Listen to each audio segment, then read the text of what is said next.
Members, please take your seats. I promise we're going to work on the Senate time for the regular session. But as special session is, we're going a little bit more lenient here. All right, Madam Clerk, if we could please call the roll. Mr. President.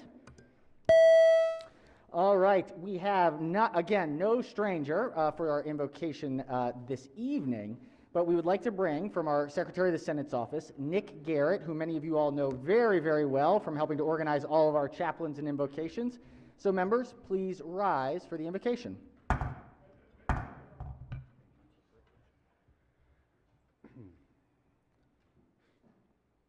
God, please be enough for each of us today. Guide our steps in the way that we should go. Guide our words that they might be useful.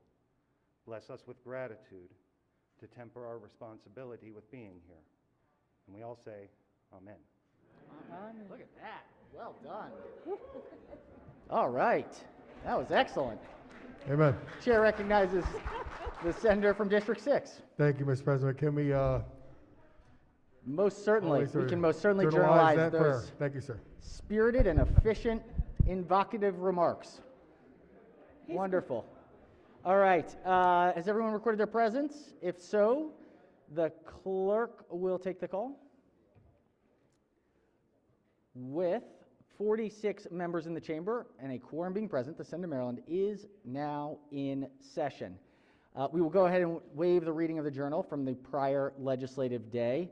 Before we jump into things, are there any announcements, any issues that senators would like to bring up on this chilly Wednesday afternoon?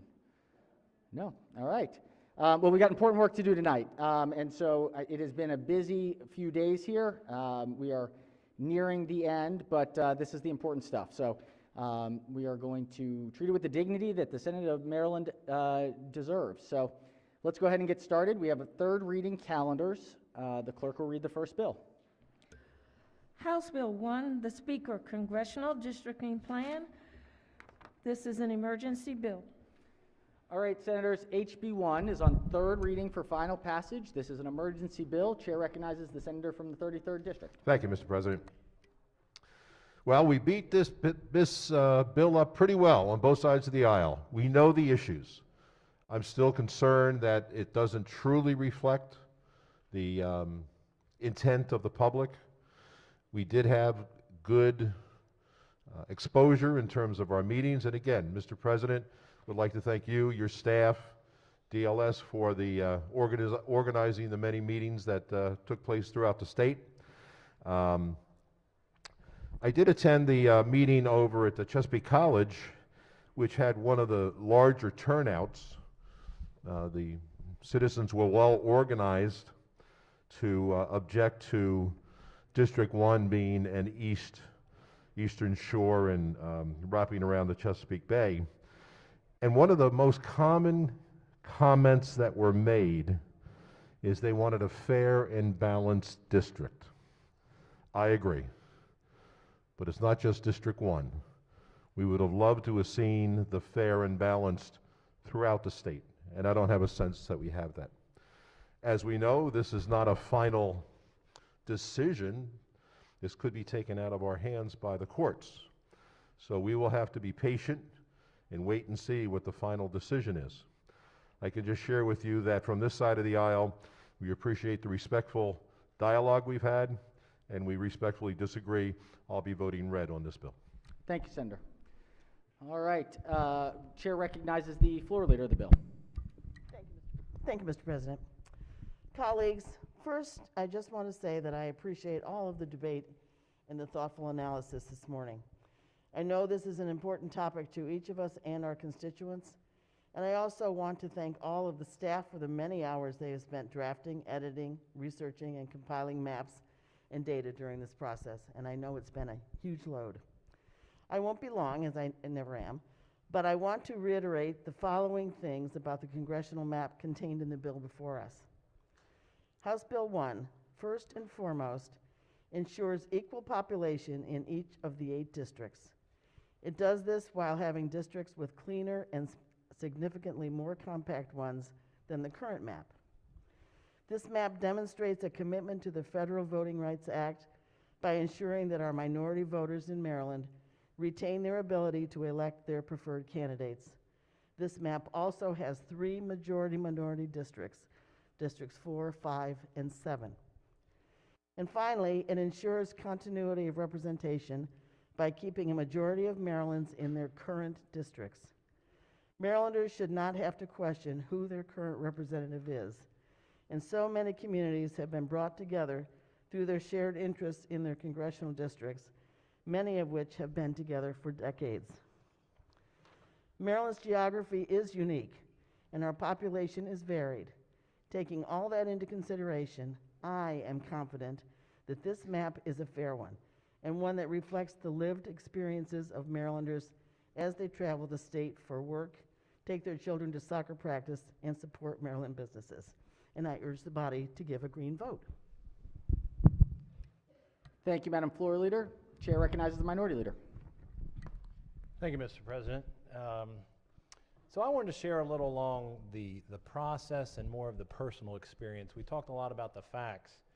I was one of 6 elected members on the commission, and we went around the state to listen to the people. We went from the Western Mountains to the Eastern Shore and everywhere in between. And first I want to thank Senate President and the Senate Pro Tem. I believe the commission was very respectful, very professional. We just disagreed on some of the things. And the way I break it down is there's 2 parts. One is you have the congressional maps, and then you have the legislative maps, which will be coming along shortly in the next couple of weeks. And I understand the national politics surrounding these congressional maps. And basically, we didn't have hardly any input into the congressional maps from a minority standpoint. It was pretty much pre-baked. I'm encouraged going forward with the legislative process, with talking with the Senate President and so forth, so we're looking forward to that. But as far as congressional and the national politics, we were basically non-existent in developing these maps. So these truly are the Democrat map. But again, back to the congressional maps. This was one of the toughest assignments I've ever done in the Senate. And it was one of the most disappointing times as well.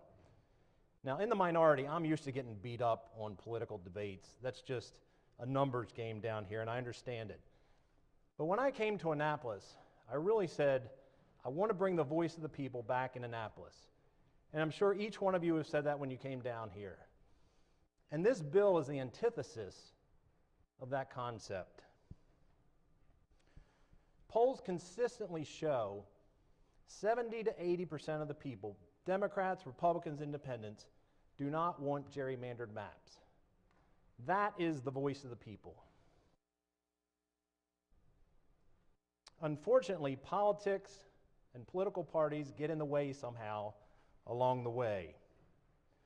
When Marylanders say stop gerrymandering, this body, for whatever reason, decided that the people's voice was secondary in this debate. Now, I went through many of these. We had 12 hearings, and I heard the people. Now, there were some Democrats, and there were a few Republicans also, who said, keep gerrymandering maps for our political purposes. And we listened to them. But the overwhelming majority, the theme came through and through and through. Stop gerrymandering maps. And it was both Democrat and Republicans. I remember up in Cecil County, one of the Democrat candidates for Congress, former, got up and pled and said, you know, you're disenfranchising us by making this district this way. And Republicans were saying the same thing in the Democrat areas. And they were tired of it. We heard passionate and compelling pleas to stop gerrymandering. We heard angry people. We heard disheartened people. And they all had the same message: stop gerrymandering. As I sat there from August through November, I sadly knew the voice of those testifying were largely going to be ignored.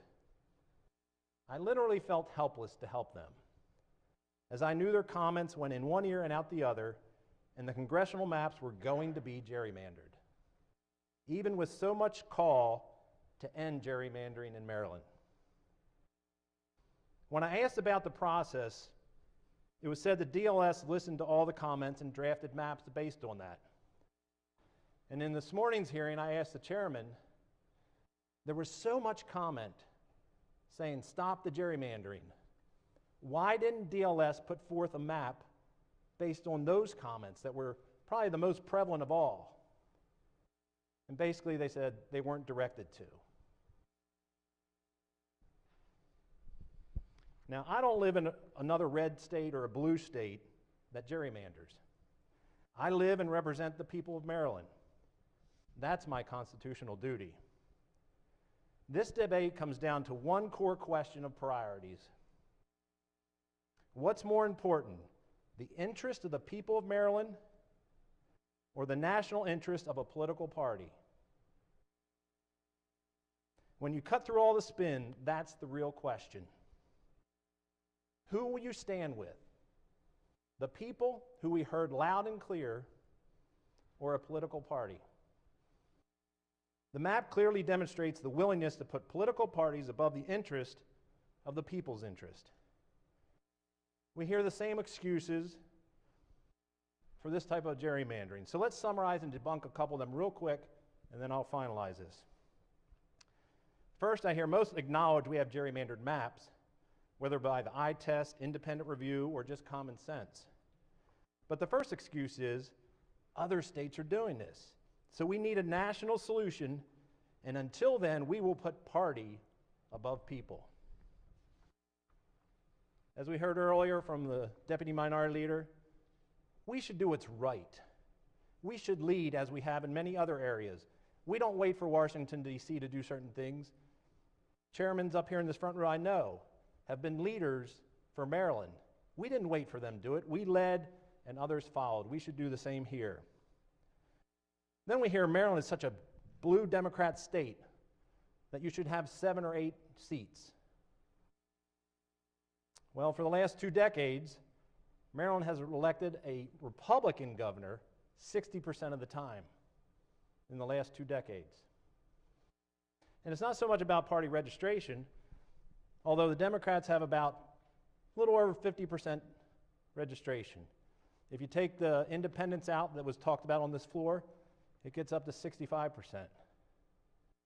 And just on the side, independents are just as important to the Republican Party, and I'm not going to take them out of this debate. But 54 or 65% doesn't matter when one party currently, through the gerrymandered maps, has almost 90% of the congressional seats, and with this new map, trying to get 100%. Talk about fair. You should put yourselves in their shoes who feel disenfranchised by this type of legislation, and let me hear you talk about them being fair when you're walking in their shoes. The third thing is Republicans just want Republican maps.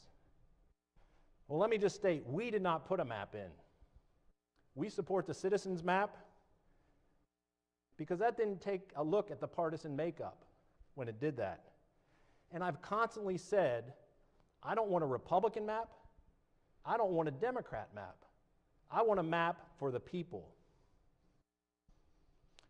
And the citizens map was created to build consensus.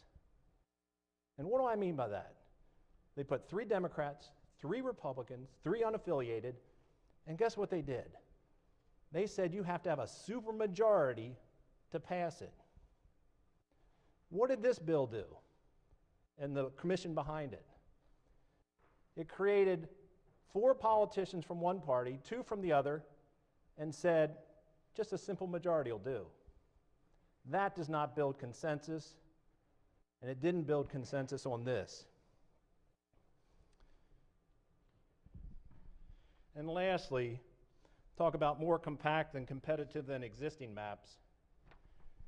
When you start with a gerrymandered map as the basis, and you say our goal was to keep as many people in the same district as possible, I mean, who is not going to say you're going to end up with a gerrymandered map again?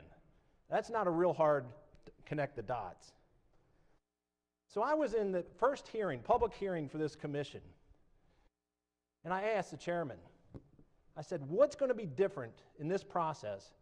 Because I was giving up 12 nights of my life to go across the state, or those who filled in for me, and I didn't want it just to be go through the motions. And he said, and because we did this 10 years ago, we had public hearings, went all across the state, and it resulted in some of the worst, if not the worst, gerrymandered map in the United States. I said, what's going to be different? I'm an engineer. I like to see something different. You know what the answer was? After a long pause, he looked through the Zoom lens, and he said it's going to look prettier. Well, you know, you can put lipstick on a pig, but it's still a pig. So while these maps have added a little lipstick, they are still grossly gerrymandered. And I'm going to close with Common Cause comments in this Monday's public hearing. As you know, they're a national and local, nonpartisan, anti-gerrymandering and fair elections organization. And I quote, "People are disengaged because they know their feedback will receive very little consideration." Then they went on to say, "Common Cause has taken no position because the outcome is preordained."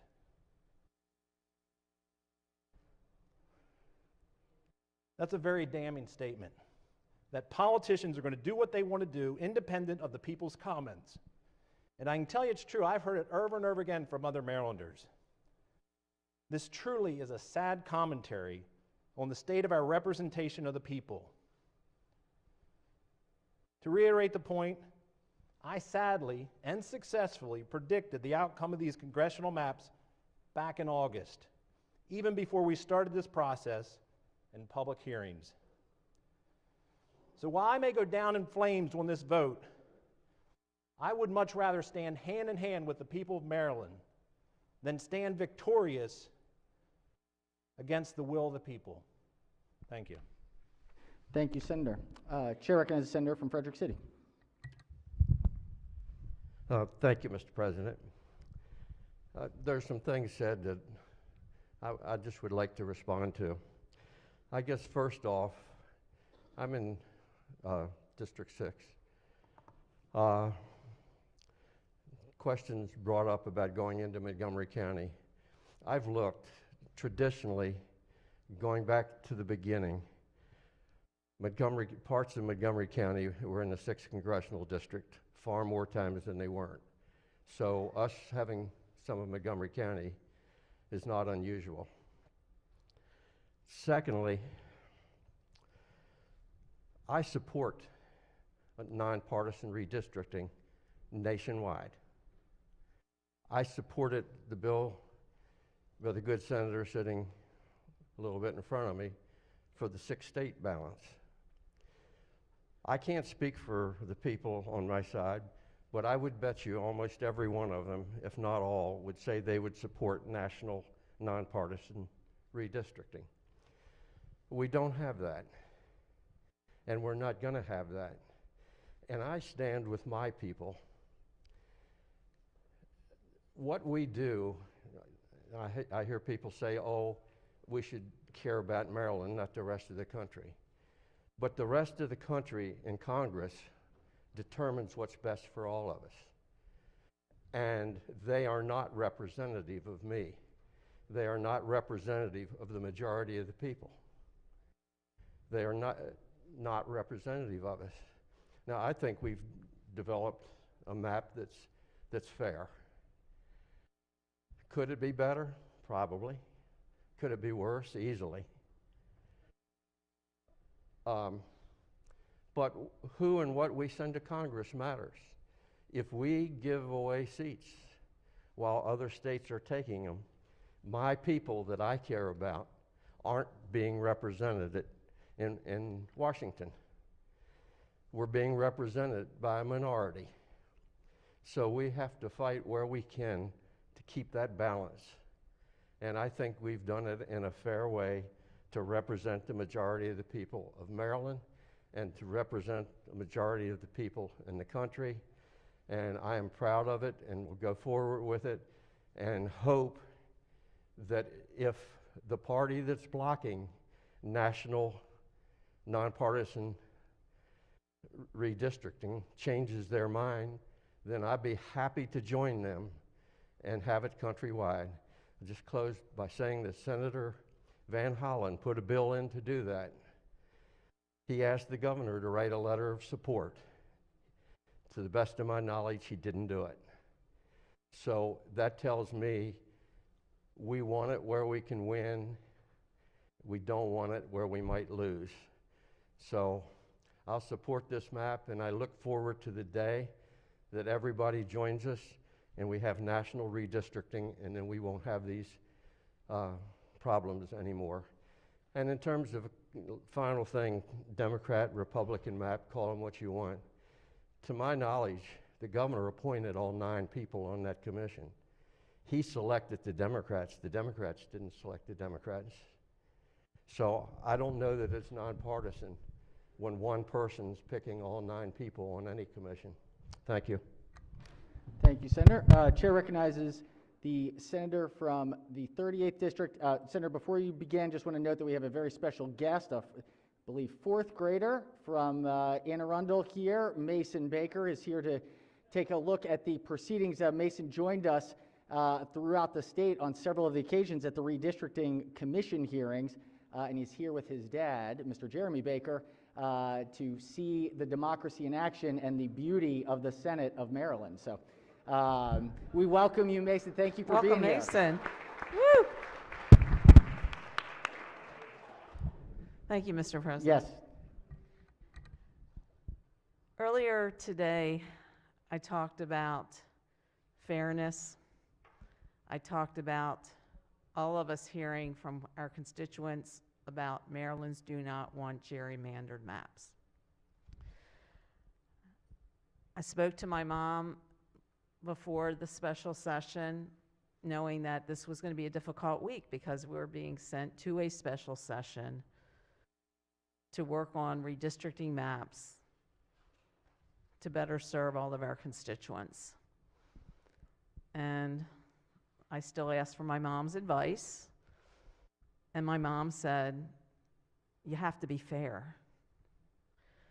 So when we look at the process, and I know some of my colleagues who served with me in the other body know that I'm a process person, we need to think about fairness.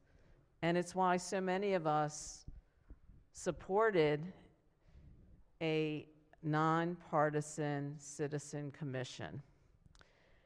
And that commission was extremely responsive to public comment, feedback, and reaction.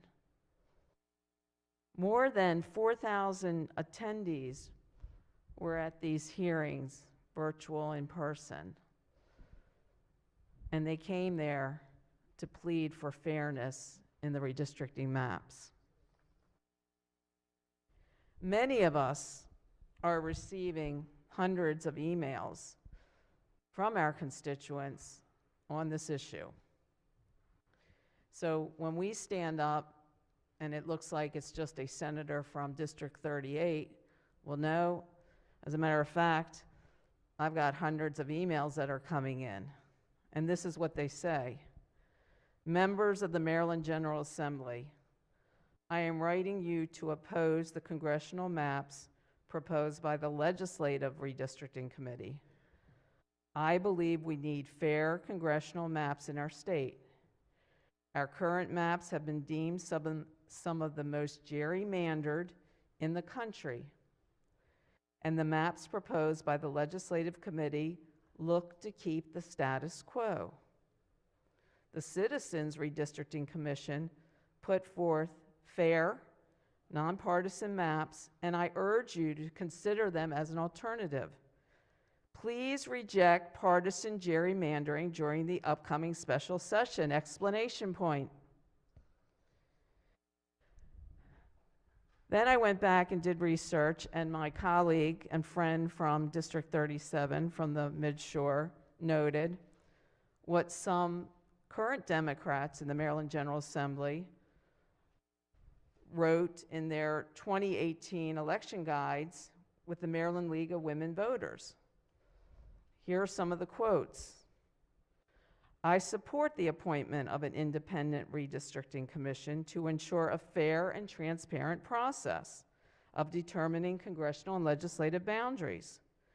With Maryland currently being one of the most gerrymandered states in the country, we must ensure that any and all efforts are nonpartisan. These are quotes from current members of the Maryland Senate and the Maryland House of Delegates. Another one. I support the concept of a nonpartisan, equitable, and independent body and process to implement and make recommendations for decennial redistricting of congressional and legislative districts. Another one, I support the formation of an independent commission to lead the process of redistricting in Maryland for both state and federal districts. Earlier, I mentioned the Washington Post article. Maryland leans Democratic, but not as much as the party's 7-1 dominance in the state's delegation in the House of Representatives suggests. After all, a Republican governor, Larry Hogan, now entering his final year in office, has been elected twice by comfortable margins. So with all that said, it's been disappointing, it's been frustrating, and really unacceptable that the Legislative Committee did not consider the work of the Citizens Commission. So I go back to fairness. We need to listen to the people of Maryland. We need to pass a redistricting map that's free from this type of political influence, so we have the opportunity for free and fair elections. Thank you, Mr. President. Thank you, Senator. Chair recognizes the Senator from District 6, Baltimore County. Thank you, Mr. President. I'll be very, very brief. Before I got here, I went to my pastor and I asked him to pray for me. And every day I pray. The reason why I do that is because I want to make the right decisions for the people of my district, which makes we make decisions for the state of Maryland, not just my district. So what we're doing today, each and every one of us, we're making a decision for the state of Maryland, and for every person that runs for Congress. And it's important that we do it right. Now, the voices have been heard, the citizens have been heard in the state of Maryland. And listening and watching the last hearing that we just had, we had, and I'm very close with this number, I know I am, because I counted it 5 times. There's 156 people that testified by verbal or written. And 125 of them were unfavorable. That's 80.1%. And then there was favorable with amendment, 16, 10.2%. Informational, all for just information, was 9 at 0.05%. And this bill showed favorable 6 people, 0.038%. I think the people spoke. That percentage spoke for itself, and the people spoke for it too. That's why I believe that we need to listen to the people and answer their call. Thank you, Mr. President.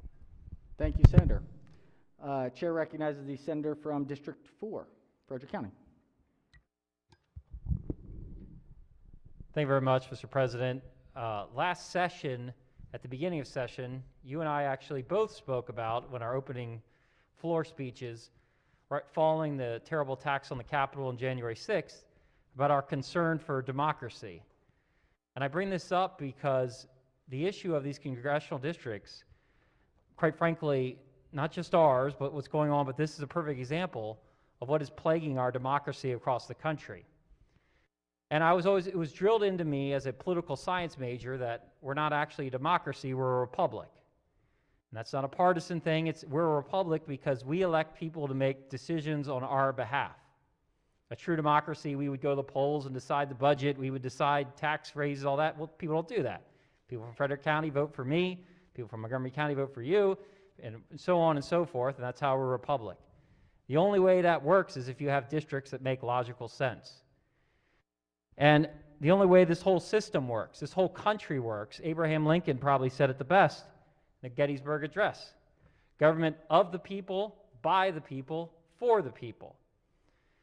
Well, what these maps represent, and if I could just for the viewers to see, if I could have my colleague here help me out, these maps more accurately represent what James Madison and others were very much worried about when this country was being formed, was having what's called the tyranny of the majority.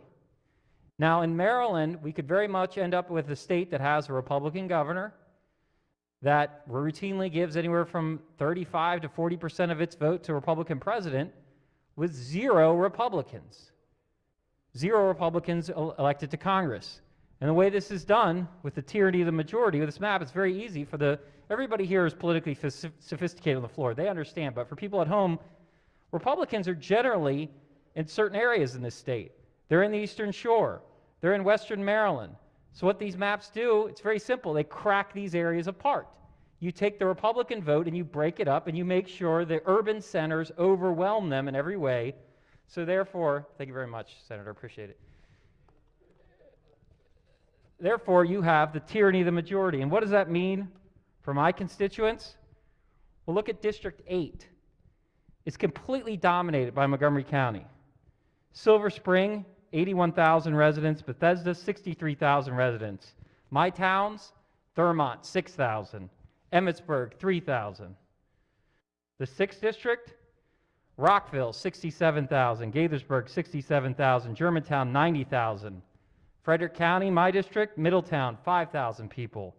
Brunswick, 7,000 people. And so when you look at the numbers, people will know that if you're in a more conservative part of the state, your views are not going to be represented in D.C. And quite frankly, if you don't vote in a Democrat primary, your votes are not going to be represented. So when people are so angry and they look at the federal government, the dysfunction and the hyper-partisanship, it is a result of maps like this, where there will not even be competitive general elections to vote in. Where I even looked at last time I went to vote in the presidential election, and I go, why am I voting?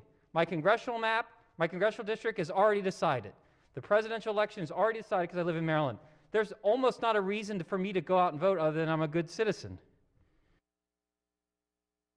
And so, and this mindset is so pervasive, and I kind of understand if I was on your side of it, maybe I would do the same thing. Maybe I would do the same thing if I was in your shoes. And I even look at my good friend, and I say that truly, my good friend, former Senator Raskin, who we are friends, we work together on a lot of things, but I saw his comments in the Washington Post, and I was deeply disappointed. He argued that pursuing a Democrat advantage in the Maryland map was necessary because Democrats could not afford to unilaterally disarm. He continued on, because these are the terms the Republican Party wants to fight. So given that, we should do everything to maximize performance. The problem with these terms, disarm, fight, who are we fighting? We're fighting our own citizens, our own constituents. These are people that live in our state who we are fighting and going against. You're not taking away anybody's vote in North Carolina. You're not taking away anybody's vote in Virginia, Indiana. They don't care. You're taking away votes from people who live in rural areas of Maryland that may think differently. Okay, they think differently than you. They elected me. They elected different people. They have different views. Maybe in Western Maryland, they look at guns a little bit different than Montgomery County. We all recognize that. We're all senators. We know. When we sit around the tables and discuss these things, we know that in the 1st District, they go hunt deer, and they go hunt bear. They don't go hunt bear down in Silver Spring in Tacoma Park. It's a little bit different. So we all bring these experiences, and that's how we function as a state. But when you go at the federal level, there's nobody down there to have that voice because we've decided we're going to fight. But I just want to bring home the point. We're not fighting North Carolina. We are fighting our own citizens, and we are taking away their vote and their voice. So when you go home and people say it's so dysfunctional and so broken in D.C., and they can't do everything and it's so hyper-partisan, know that this map and what we're about to pass is taking part in that. And so when we speak about threats on democracies and problems with our republic, this hyper-partisan gerrymandering, we should be part of the solution and reject this, but we are not. We are part of the problem. Thank you, Senator. All right, House Bill 1 is on third reader for final passage. Chair recognizes the senator from the 34th District. Thank you, Mr. President. You know, colleagues, sit in this chamber year after year and watching us say we don't care what the national level does. We're moving forward on marijuana, $15 an hour minimum wage, immigration, global warming, et cetera. We're ahead of the national curve here. Let's go. Oh, gerrymandering? Oh, wait a second. Let's, what about the national trends? So that one's a little weak, but colleagues, we in our discussions this morning concerning the adoption of this map for redistricting the federal congressional districts, the Federal Voting Rights Act was used in the defense of this horribly gerrymandered map. And it seems that with nearly every twist of the map maker's pen was supposedly made in an effort to comply with the Federal Voting Rights Act. And certainly the Federal Voting Rights Act is a monumental achievement in our nation's history. But it was intended to serve as a shield to protect the constitutional rights of African Americans to vote. But in this case, the majority party is misusing the Voting Rights Act as a sword, not as a shield, to deprive 45% of the voters in this state, Republicans and independents, of their right to meaningful participation in the federal legislative process. Colleagues, we do not need to nullify the votes of Republican independent voters in this state in order to protect the voting rights of African Americans. The Maryland Declaration of Rights, Article 7, provides that the rights of the people to participate in the legislature is the best security of liberty and foundation of all free government. Political gerrymandering is a serious impediment to effective participation in the legislative process. Gerrymandering has been used in the past and is being used today in this very map to deprive Republicans and independents voters of a voice in our nation's Congress. The appropriate protections against the evils of gerrymandering are clearly stated in our Maryland Constitution. The requirements of Article 3, Section 4, that, quote, each legislative district shall consist of adjoining territory, be compact in form. I submit to you, colleagues, that through Article 7 of the Declaration of Rights, these requirements that are stated in Article 3, Section 4, that districts be compact and adjoining, are as equally applicable to the General Assembly's determination of federal districts as they are to our determination of state legislative districts. For without our adherence to the requirements of compactness and adjoining districts, it is not possible to avoid the evils of gerrymandering and the resulting deprivation of the constitutional rights of 45% of this state to engage in meaningful federal legislative in a meaningful legislative process.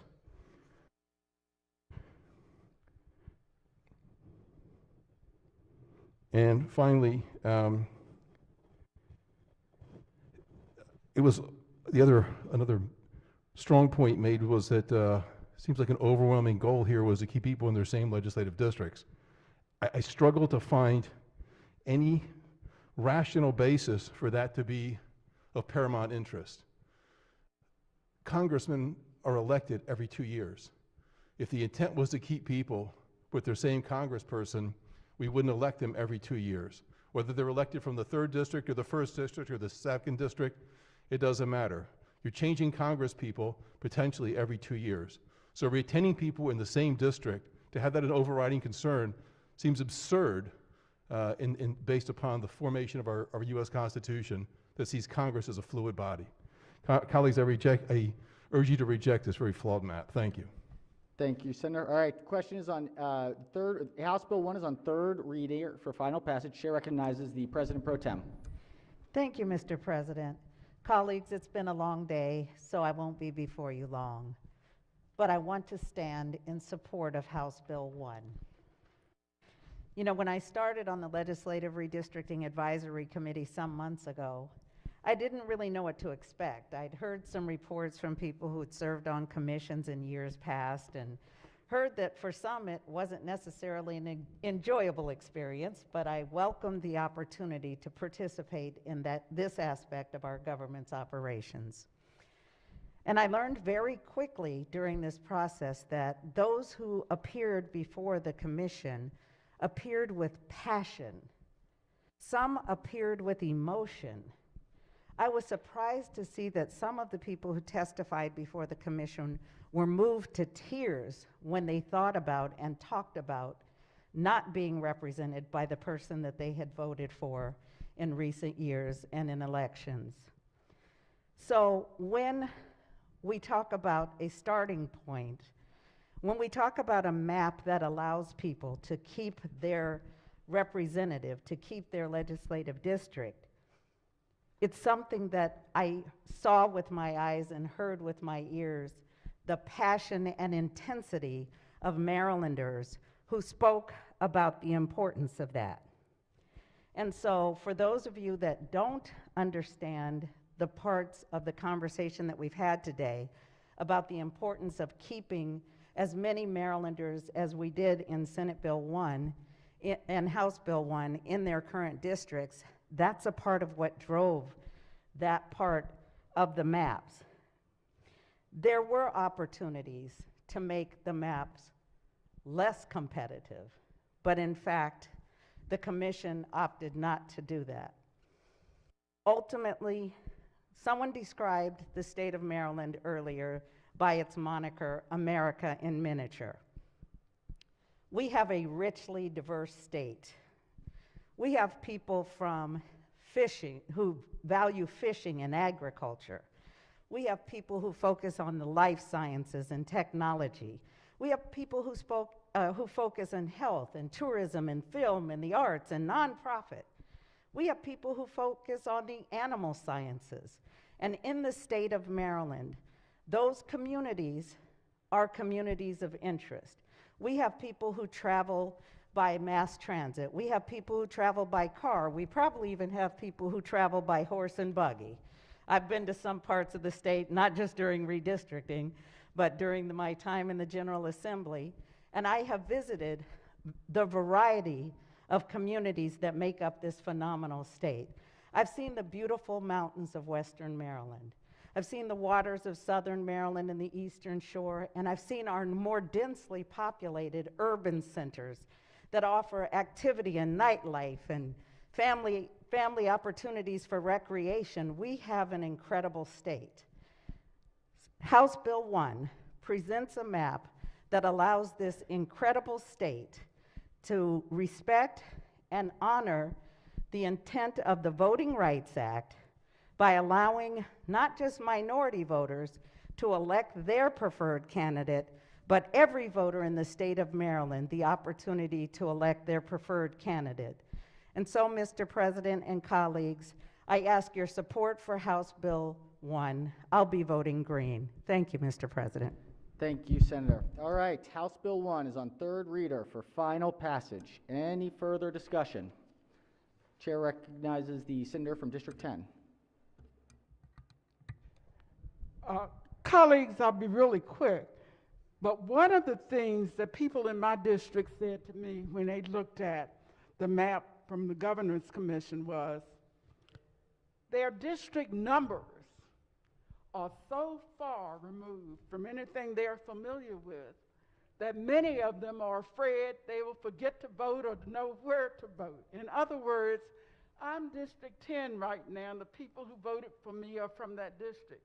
But that district on the governor's map is in a county so far away. Every single district number is so far removed from where that number currently is placed on the map from which we were elected, that people were really disoriented just looking at the numbering of the districts.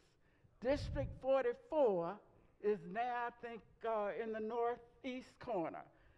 District 10 that I represent is down in what looks like Montgomery County. So that for ordinary citizens who need to go to the polls in a few months, there is greater confusion than there otherwise needed to be. That was one thing. And finally, I would say that we have to remember, we've heard a lot about gerrymandering, but there are a lot of important criteria other than for that, which were very important and which in some cases are edicts that we must follow by law in doing it. But we've got to remember, this is not a parallel, perpendicular, nice, evenly shaped state. It's a wonderful state. But it must have gotten this shape by happenstance, because it wasn't drawn to create great maps that are easy for kids in elementary school to understand and to identify with.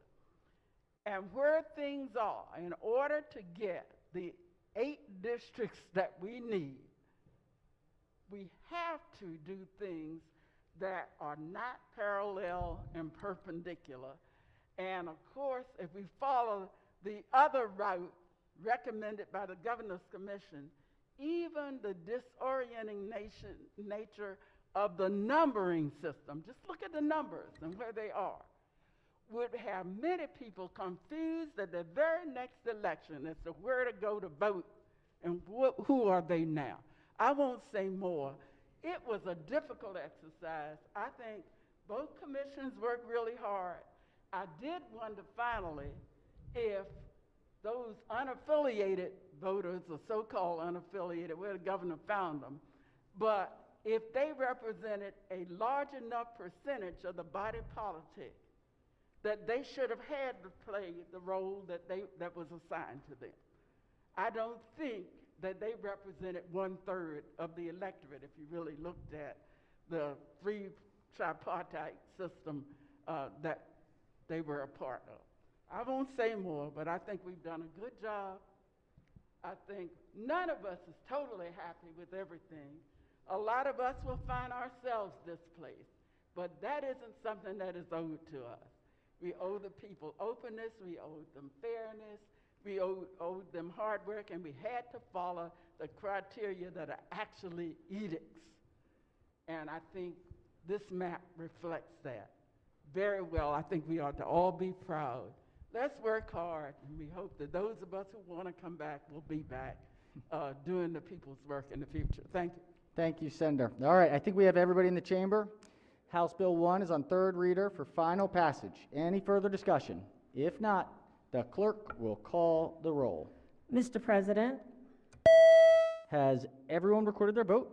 Anyone wish to change their vote, explain their vote? Chair recognizes the senator from Prince George's. Thank you, Mr. President. I rise in support of this bill for the reasons that have been illuminated by the majority leader, by the member of LRAC, President Pro Tem. But I want to say earlier today, the senator from 6th District said we should speak for the people. And I think he reiterated those comments this afternoon. We should speak for the people. Ironically, For the People is the title of HB 1 sitting in Congress, introduced by a Maryland congressperson. It is not moving in the Senate.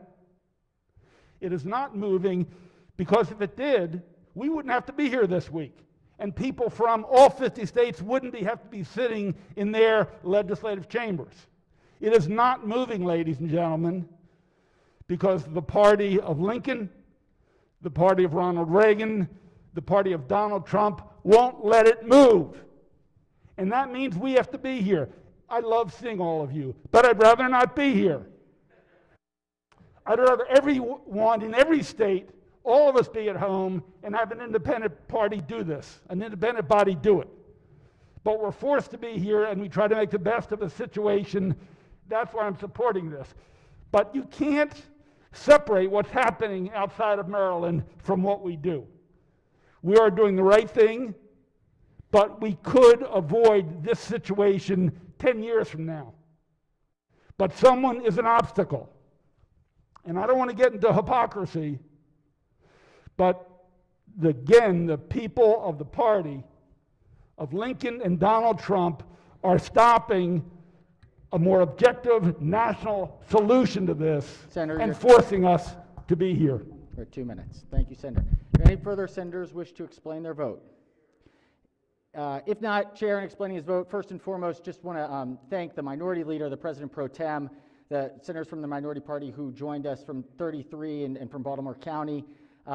Thank the hosts that hosted the Legislative Redistricting Advisory Committee. I had the opportunity to see Mountain, Maryland, and Allegheny College, which was unbelievable up on the hill. It was this beautiful, amazing space. And I'll tell you, the best part of that entire process was just hearing from the people of Maryland. Hear how passionate they are about their state and how much they care about its future. And as I've been sitting here throughout today, something's been very clear. There's just a simple policy choice. Do you throw it all out and start brand new, fresh, or do you start from a place of hundreds of years of history, from a map that, whether or not folks like it or agree with it, 64% of Marylanders voted to approve in 2012, and you try to make that better? And as somebody that fundamentally believes that our goal in this body is to continuously improve, when you look at the map that was passed by this chamber in 2012 versus the map that you have in front of us today, I want to say that I am incredibly proud of this map. It is more fair, it is more balanced, it is more compact, it is more contiguous, it is more protective of the actual demographics of the people of Maryland, and I believe that the people of Maryland should be proud of this map. So with that, I support it and would ask the clerk to take the call. With 32 votes in the affirmative, House Bill 1, having received a constitutional majority, is declared passed. Let me just finally also say thank you to everyone. I really appreciate the thoughtful and spirited debate. This is what the people of Maryland expect. So thank you all. Let's move to the next bill. We got 2 more left. Clerk will read the next bill. House Bill 3, Montgomery County Delegation, Montgomery County Board of Education, Resident Districts Redistricting Plan, Montgomery County 121 SS. This is an emergency bill. House Bill 3 is Mr. on President. third reader for final passage. Chair recognizes the Minority Leader. Yeah, I've got 4 pages to read. Oh, wrong. I'm sorry. All right, House Bill 3, third reader, final passage. It's an emergency bill. Any discussion? If not, the clerk will call the roll. Mr. President, Has everyone recorded their vote? Anyone wish to change their vote? Explain their vote. If not, the clerk will take the call. With 47 votes in the affirmative, House Bill 3, having received a constitutional majority, is declared passed. Clerk will read the next bill. House Bill 4, Carroll County Delegation, Carroll County, County Commissioner Districts Redistricting Plan. This is an emergency bill. House Bill 4 is on third reader for final passage. Any discussion? This is an emergency bill, Senators. Any discussion? If not, the clerk will call the roll. Mr. President, Has everyone recorded their vote? Anyone wish to change their vote? Explain their vote. If not, the clerk will take the call. With 47 votes in the affirmative, House Bill 4, having received a constitutional majority, is declared passed. All right, desk is clear. Desk is clear. Let's talk schedule quickly. We may have some additional work to do. We invite the governor to sign this excellent piece of legislation that will be at his desk shortly. In the case that doesn't happen, we will be here ready.